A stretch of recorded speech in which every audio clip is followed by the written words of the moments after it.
Good morning, students. Last time we discussed about Henry laws and its application. Now we discuss about vapor pressure of liquid solution. और मुझे क्या करना है, अब liquid solution prepare करना है और इसकी वेपर प्रेशर को ऑब्जर्व करना है. तो अगर हम देखो क्या करते हैं, अगर मुझे लिक्विड सॉल्यूशन प्रिपेयर करना है तो हमारे पास दो चीज़ें हैं, एक तो सॉल्यूट चाहिए, दूसरा सॉल्वेंट. अगर मुझे लिक्विड सॉल्यूशन प्रिपेयर करना है तो हमेशा क्या है, एक सॉल्वेंट जो है लिक्विड लेना है. अगर मुझे लिक्विड सॉल्यूशन प्रिपेयर करना है तो उसके लिए सॉल्वेंट क्या लेंगे, लिक्विड्स. और सॉल्यूट आपका क्या है, तो सॉल्यूट यहाँ पर सॉलिड हो सकता है, सॉलिड, गैस और लिक्विड. इसमें से आपका जो सॉल्यूट है वो कुछ भी हो सकता है, सॉलिड हो सकता है, गैस हो सकता है, लिक्विड हो सकता है, पर सॉल्वेंट क्या रहेगा, हमेशा लिक्विड रहेगा. तो हमें लिक्विड सॉल्यूशन मिलेगा. अब मुझे क्या करना है, लिक्विड सॉल्यूशन में से लिक्विड सॉल्यूशन में मुझे डिवाइड करना है. तो यहाँ तक होगी बात की भाई सॉल्वेंट हमेशा लिक्विड रहेगा और सॉल्यूट. अब देखो अगर किसी भी सॉल्यूशन में जो सॉल्यूट है वो एक से ज्यादा हो सकते हैं, मतलब अगर सॉल्वेंट तो सिंगल वन ही रहेगा, पर जो सॉल्यूट है वो एक से ज्यादा, मतलब दो सॉल्यूट हो सकता है शुगर प्लस NaCl इसमें मिला सकते हैं, वैसे वो हो सकती है, लिक्विड भी हो सकते हैं. इस टाइप से हमने देखा कि भाई हमने सॉल्यूशन को डिफाइन किया कि अगर हम गैस को डिसॉल्व करेंगे सॉल्वेंट में, लिक्विड में, तो फिर हेनरी लॉस की कंडीशन आ जाएगी. लेकिन अभी हमें क्या करना है कि लिक्विड सॉल्यूशन प्रिपेयर करना है, तो हम गैस वाली कंडीशन हम पढ़ चुके, इसलिए हम क्या पढ़ेंगे, इसमें दो टाइप से पढ़ेंगे. पहला कि भाई लिक्विड्स में liquid to liquid in liquid solution, liquid in liquids. दूसरा हम पढ़ेंगे सॉलिड्स इन लिक्विड्स. ठीक है, मतलब हमें क्या करना है, सॉल्वेंट लेना है लिक्विड, और सॉल्यूट है वो भी लिक्विड लेना है. सेकेंड में क्या करना है, जो सॉल्वेंट है वो लिक्विड रहेगा और जो सॉलिड है वो आपका सॉल्यूट है वो सॉलिड रहेगा. अब हम अगर बात करते हैं बाइनरी सॉल्यूशन की बात करते हैं, बाइनरी सॉल्यूशन में क्या होता है, बाइनरी सॉल्यूशन. तो बाइनरी सॉल्यूशन इट मींस दो solution means only two components, जिसमें कितने टू कंपोनेंट्स होंगे उसको बोलेंगे बाइनरी सॉल्यूशन. दो solution which contain only two components is called binary solution. तो बाइनरी सॉल्यूशन में दो कंपोनेंट होंगे. दो कंपोनेंट कौन से होंगे, मतलब it means one solute and one solvent. उसके अंदर एक ही सॉल्यूट होगा और एक ही सॉल्वेंट होगा, तो हम बोलेंगे बाइनरी कंपोनेंट. बाइनरी कंपोनेंट के हिसाब से दो टाइप से हमने देखा कि लिक्विड लिक्विड में डिसॉल्व कर सकते हैं, सॉलिड भी लिक्विड हो सकता है और सॉल्वेंट भी लिक्विड हो सकता है. दूसरा सॉलिड से लिक्विड, इट मींस जो आपका सॉल्यूट है वो सॉलिड होगा और जो आपका लिक्विड है वो सॉल्वेंट होगा. इस टाइप से हमने दो पार्ट में उसको डिवाइड कर दिया. हम शुगर डिसॉल्व कर सकते हैं इसमें. तो इसमें हम पहला पढ़ेंगे liquids in liquid solution, vapour pressure of liquid liquid solution. क्या पढ़ेंगे, vapour pressure of liquid liquid solution.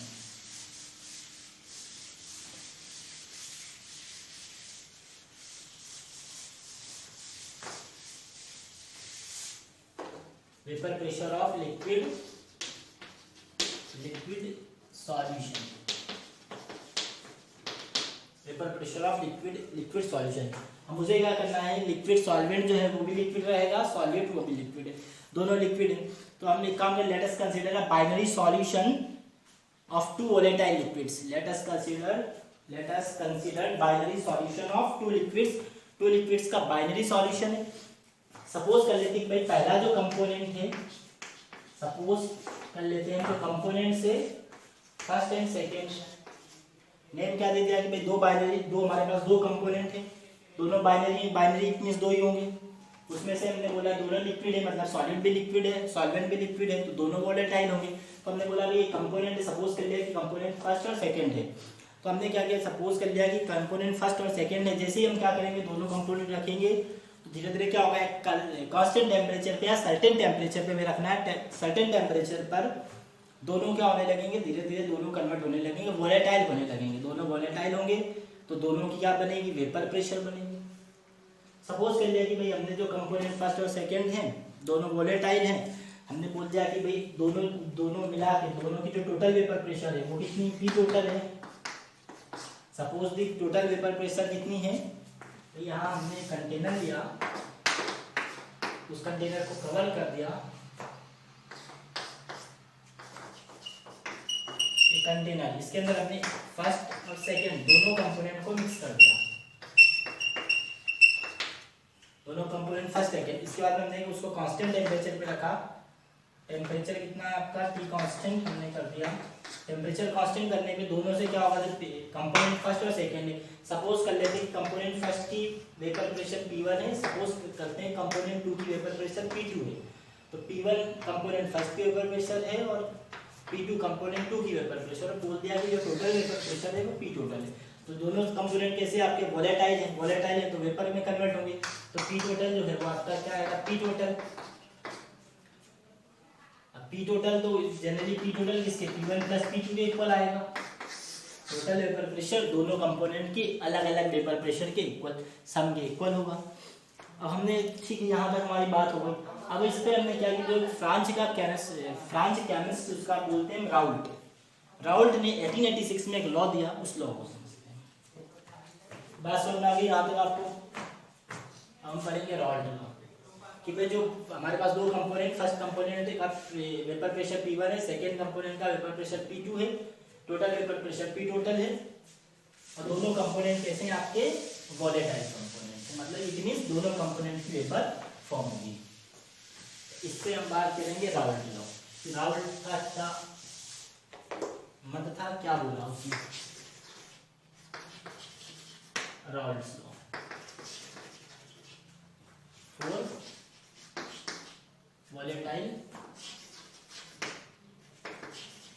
volatile solute and solvent।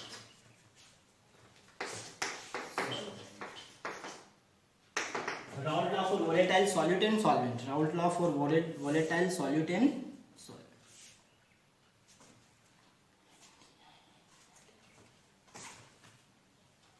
Raoult law for volatile solute and solvent. इसमें तो हमने बात की कि भाई जो सॉल्यूट और सॉल्वेंट दोनों कैसे वोलेटाइल है, इट मींस दोनों की वेपर फॉर्म होगी।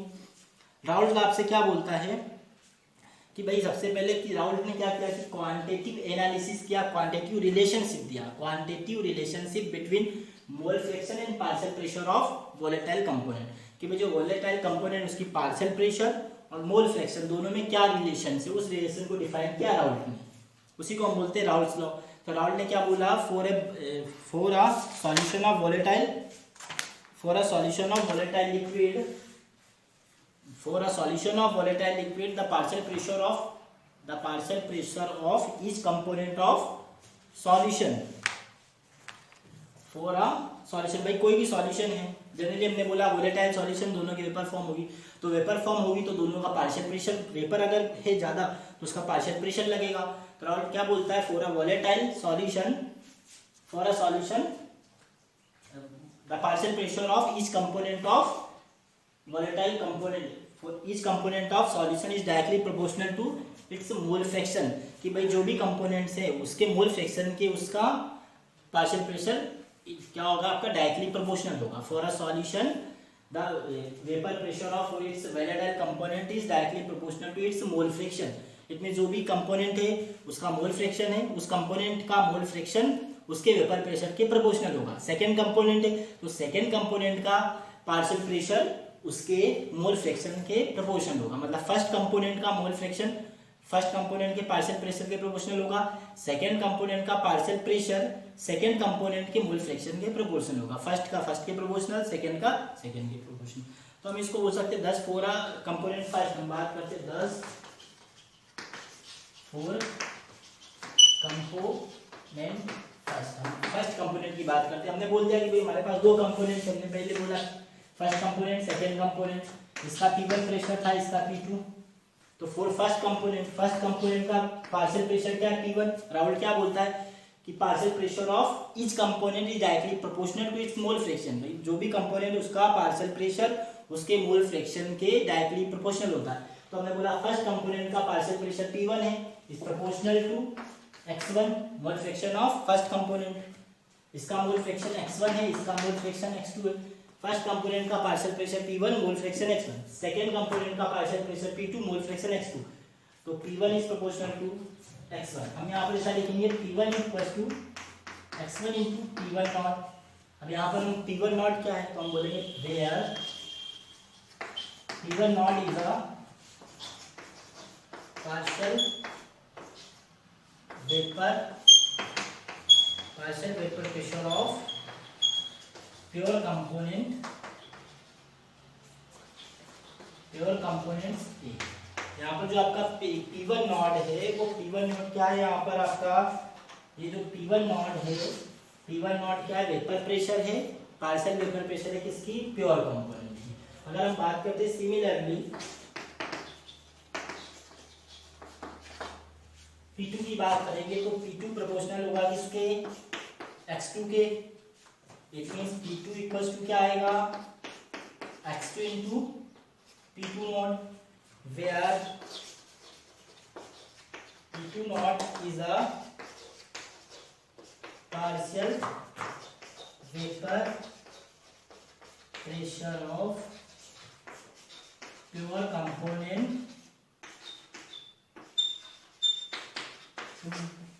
यहाँ पर P2 जो है आपका प्योर कंपोनेंट का, जो कंपोनेंट सेकेंड है उसके प्योर कंपोनेंट का वेपर प्रेशर है, और P1 नॉट क्या है आपका, वेपर प्रेशर है कंपोनेंट फर्स्ट का।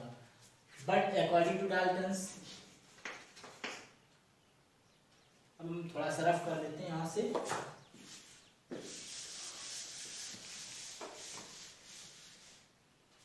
ये आपको यहाँ तक तो क्लियर हो गया, but according to Dalton's law of partial pressure, law of partial pressure। Dalton's क्या बोलते हैं आपसे, but according to Dalton's law of partial pressure, जो आपका P टोटल होता है, total pressure partial pressure is the sum of partial pressure of total component of the solution. जो total pressure है वो P1 प्लस P2 जो भी उसके कंपोनेंट है उनके सम, पार्शियल प्रेशर के सम के इक्वल होगा। हम बात करते हैं P1। अब यहाँ से देखो P1 क्या है, इसको फर्स्ट इक्वेशन बोल दो, इसको इक्वेशन आप सेकंड बोल दो। तो P1 कितना है आपके पास, x1 P1 not, P2 x2। पर हमने देखा but x1 plus x2 equals to 1, दोनों कंपोनेंट का जो मोल फ्रैक्शन होता है वो मैक्सिमम 1 होगा। तो यहाँ क्या हो जाएगा, P टोटल, यहाँ से x1 की वैल्यू निकालेंगे तो 1 minus x2 P1 not plus x2 rough कर दो यहाँ से। अब यहाँ से हम बात करते हैं, ये हो जाएगा P1 not minus P1 not into x2 plus x2 P2 not. तो P टोटल कितना आएगा आपके पास, टोटल पार्शियल प्रेशर, यहाँ से P1 नॉट P2 नॉट, तो यहाँ से क्या कॉमन आएगा आपका, यहाँ से यहाँ हम एक काम करते हैं P1 नॉट, ठीक है, यहाँ से P2 नॉट, P1 नॉट, यहाँ से अगर काम करते हैं x2 कॉमन निकाले तो क्या आएगा, P2 not minus P1 not. इसको थर्ड इक्वेशन बोल देते हैं। अब थर्ड इक्वेशन से मैं तीन से कंक्लूजन निकलेंगे वो हम समझते हैं। थर्ड इक्वेशन में देखो, थर्ड इक्वेशन का सिर्फ डिपेंड है मोल फ्रैक्शन किसके, x2 पे। जो टोटल प्रेशर है वो डिपेंड करता है कंपोनेंट सेकंड के मोल फ्रैक्शन से। यहाँ पर फर्स्ट कंपोनेंट की मोल फ्रैक्शन हट गया, तो यहाँ से तीन क्या कंक्लूजन निकलते हैं वो हम समझते हैं। 3 कंक्लूजन कौन कौन से,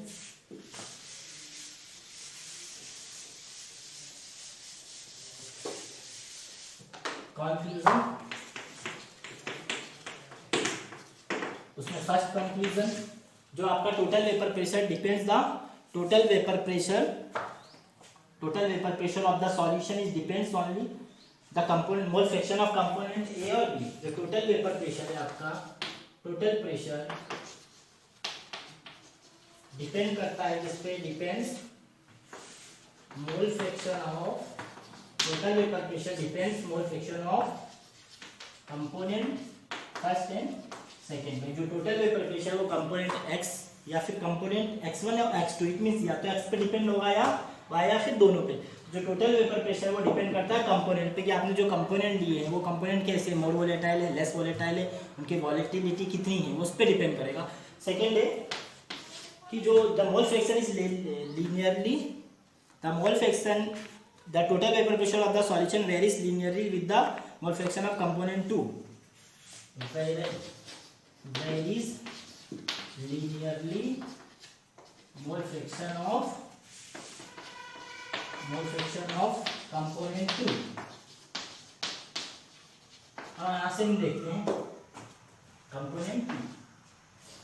सेकेंड, जो टोटल वेपर प्रेशर है आपका वो वेरीज हो रहा है किस पे, total vapour pressure linearly varies हो रहा है किस पे, मोल फ्रैक्शन ऑफ कंपोनेंट 2। तो जो भी आपका टोटल वेपर प्रेशर है वो डिपेंड करता है यहाँ इस इक्वेशन में x2 पे डिपेंड कर रहा है। तो हम बोलेंगे total vapour pressure of the solution can varies linearly mole fraction of component 2। जो total vapour pressure varies linearly mole fraction of component 2। तीसरा आपका है कंक्लूजन कि depending on the vapour pressure of pure components A and B. जो vapour pressure किस पे depend करेगा, depending on the component, pure component first and second, pure component of first and second with increase और decrease with increasing of component 2। अगर component 2 increase होता है तो vapour pressure क्या हो रहा है आपका, वो डिपेंड करता है कंपोनेंट, अगर एक कंपोनेंट इंक्रीज होगा सेकंड कंपोनेंट घटेगा तो वेपर प्रेशर भी क्या होगा आपका, इंक्रीज और डिक्रीज होगा। तो depending on the vapour pressures of pure component first and second, total vapour pressure over the solution decrease और increase with increase of the mole fraction of component 2। जो total vapour pressure या वो increase होगा decrease होगा, वो depend करता है component 2 पे। अगर कंपोनेंट 2 जो है टोटल वेपर प्रेशर जो है वो डिपेंड करता है कंपोनेंट 2 पे, क्योंकि कंपोनेंट 2 अगर इंक्रीज होगा या डिक्रीज होगा तो टोटल वेपर प्रेशर इंक्रीज होगा या डिक्रीज होगा। अगर यहाँ पर x2 इंक्रीज हो रहा है, इट मींस हम बोल सकते हैं total vapour pressure pure component P2 का इंक्रीज होगा, तो यहाँ पर P12 इंक्रीज होगा और डिक्रीज होगा, वो डिपेंड करता है किस पे, कंपोनेंट 2 पे। टोटल वेपर प्रेशर इंक्रीज और डिक्रीज होगा और डिपेंड करेगा कंपोनेंट 2 पे। यहाँ से हमारा हो गया किसके लिए, ये है लिक्विड सॉल्यूशन के लिए राउल्ट लॉ, लिक्विड सॉल्यूशन के लिए राउल्ट लॉ। अब हम एक ग्राफ ड्रॉ करते हैं इस पे।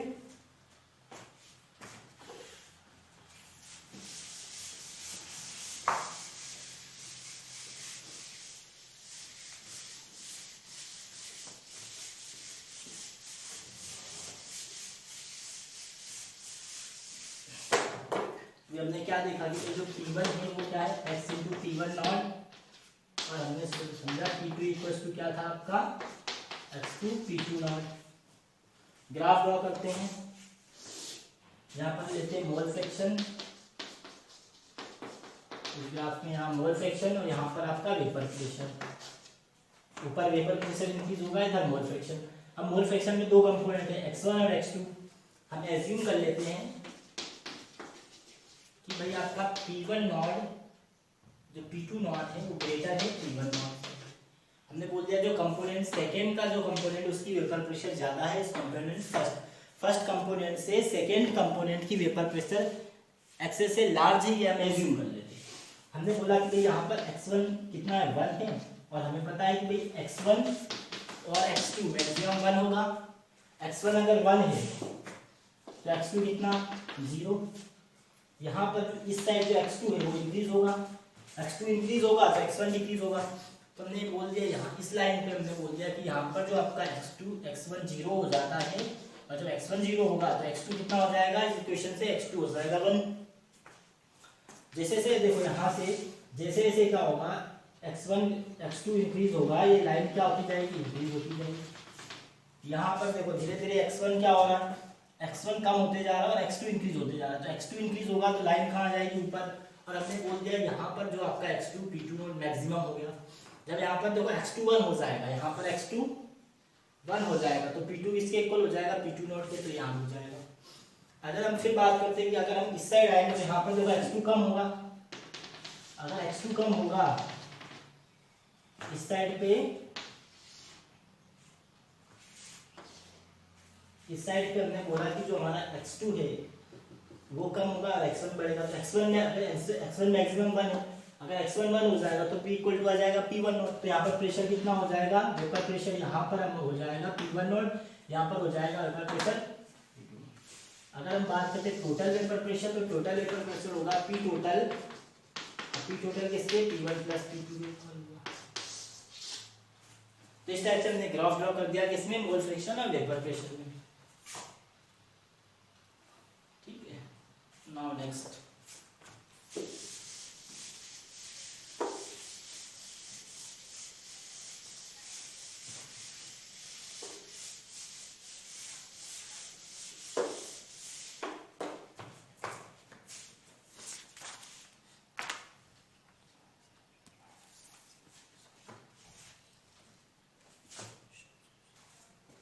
बात करेंगे vapour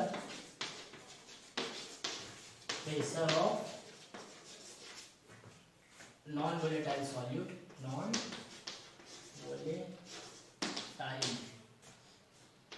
volatile solute and volatile solvent,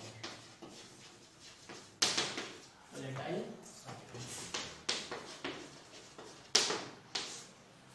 अब हमें क्या करना है, वेपर प्रेशर फाइंड आउट करना है जिसमें नॉन वोलेटाइल सॉल्यूट और वोलेटाइल सॉल्वेंट। जो सॉल्यूट है आपका नॉन वोलेटाइल है, इट मीन सॉल्यूट की वेपर फॉर्म नहीं होगी, सिर्फ वेपर फॉर्म किसकी होगी, आपकी सॉल्वेंट की।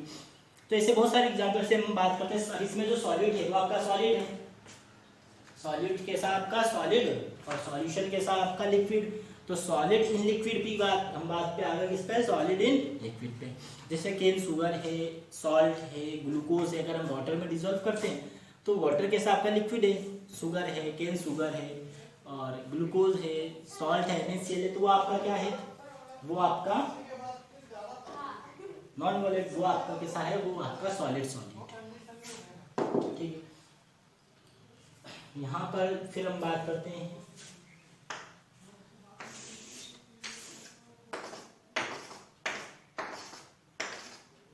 इसको कवर कर दिया बेजा, सेकेंड हम को ढक दिया। इसके अंदर हम प्योर सॉल्यूट लेंगे, प्योर सॉल्यूशन, इसमें ऑलरेडी क्या रहेगा, और सॉल्वेंट। इसके अंदर रहेगा सॉल्यूट प्लस सॉल्वेंट।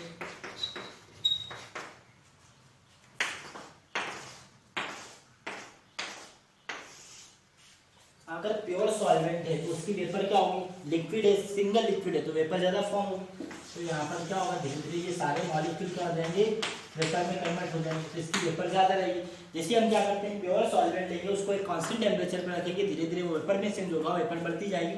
और यहाँ जो एयर है, जो भी एयर है, धीरे धीरे मॉइस्चर हो जाएगा एयर में, और एयर से सारे मॉलिक्यूल्स सैचुरेटेड हो जाएंगे with the molecule of solvent. Solvent के मॉलिक्यूल से एयर के मॉलिक्यूल सैचुरेटेड हो जाएंगे। और एक कंडीशन ऐसी आएगी कि जिस समय एक मॉलिक्यूल ऊपर जाएगा वैसा दूसरा मॉलिक्यूल नीचे आ जाएगा, तो उसको बोलते हैं स्टेट ऑफ कंडेंसेशन। जब क्या होता है, एक मॉलिक्यूल ऊपर जाएगा दूसरा नीचे आएगा, तो उसको बोलेंगे state of condensation. State of condensation में इक्विलिब्रियम स्टेबलिश हो जाएगा। इक्विलिब्रियम स्टेबलिश होने से मॉलिक्यूल क्या होगा, एक कंटिन्यूसली मूव होते रहेंगे, इन और आउट सॉल्यूशन में होते रहेंगे। अब हम बात करते हैं कि अगर जैसे हम इसमें सॉलिड मिला देते हैं तो वेपर प्रेशर क्या होगा, कम हो जाएगा। क्योंकि यहाँ पर हमने सॉलिड मिलाया,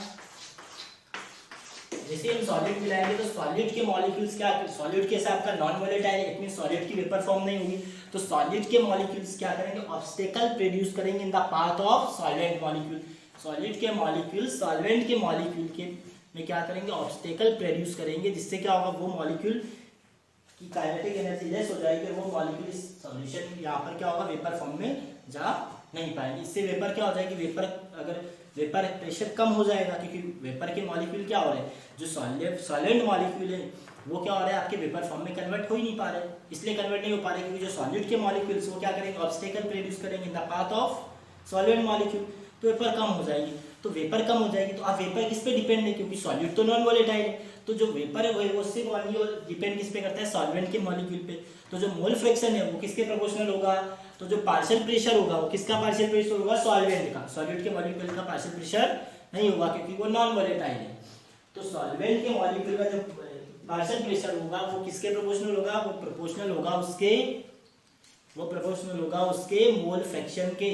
क्योंकि हमने बात की राउल्ट लॉ, तो राउल्ट लॉ क्या बोलता है कि जो vapour pressure, the partial pressure of the solution is directly proportional to its mole fraction. तो जो भी रहेगा मोल फ्रैक्शन रहेगा किसका, सॉल्वेंट का, वो उसके पार्शियल प्रेशर के प्रोपोर्शनल होगा। तो हम राउल्ट लॉ क्या बोलता है, यहाँ से समझते हैं हम।